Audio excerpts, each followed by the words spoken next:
Herkese merhabalar, ben Huri. Huri Metek Mutfak'ta kanalıma, mutfağıma hoş geldiniz. Balık yanı salata tarifi hazırlıyorum.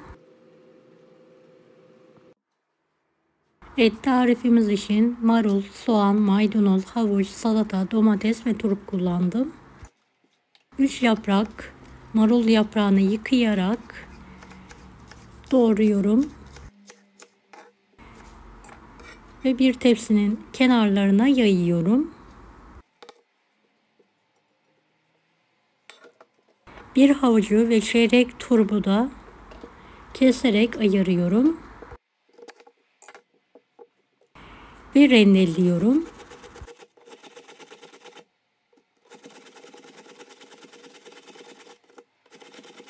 Beni hangi ülkeden veya şehirden izliyorsunuz merak ediyorum. Yoruma yazarsanız sevinirim.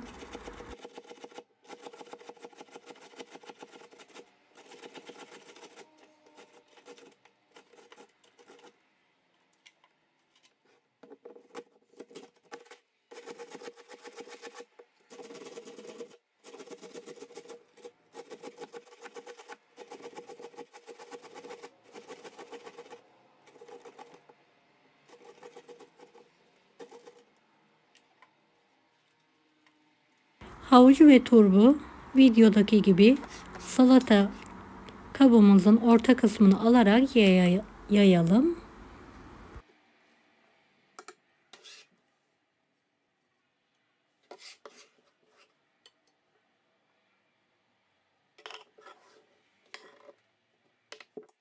Bir adet kuru soğanı piyazlık olacak şekilde doğruyorum.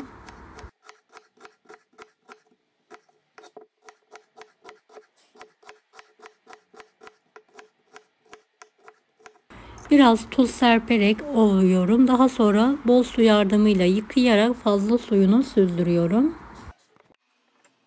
Yarım demet maydanozu da ince ince doğruyorum.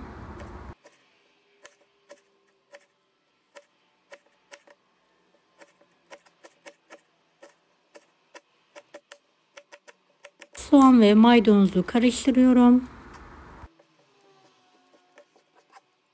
Salata tabağımızın kenar kısmına diziyorum.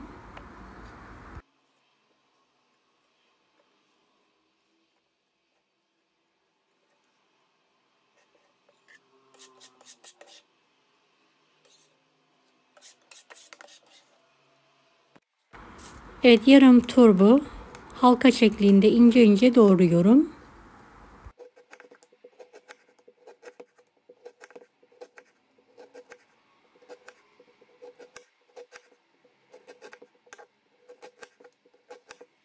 Tabağımızın kenarına diziyorum.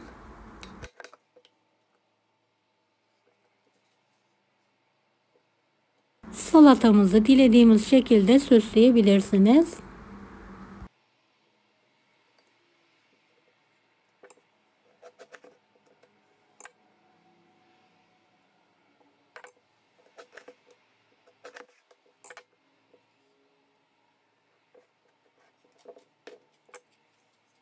Bahçeden topladığım, yıkadığım salatalıklar var. Şöyle verev verev kesiyorum. Havuçların kenarına diziyorum.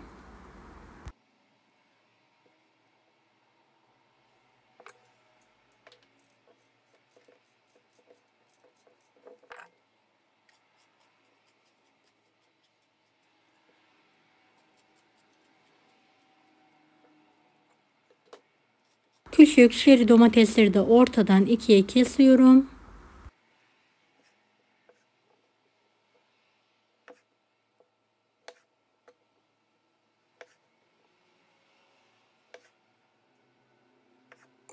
Marulların kenarlarını aralıklı olacak şekilde diziyorum.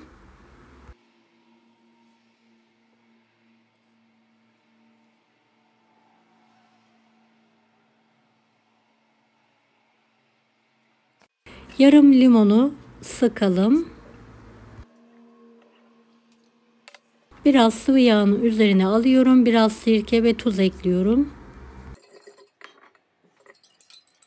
Ve karıştırıyorum. Servise yakın sosu ve tuzu serpebilirsiniz.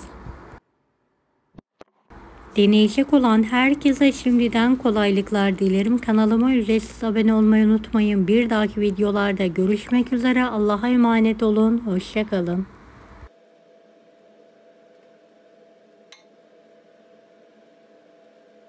Daha farklı tarifler için bunları da izlemeyi unutmayınız. Kolay gelsin herkese.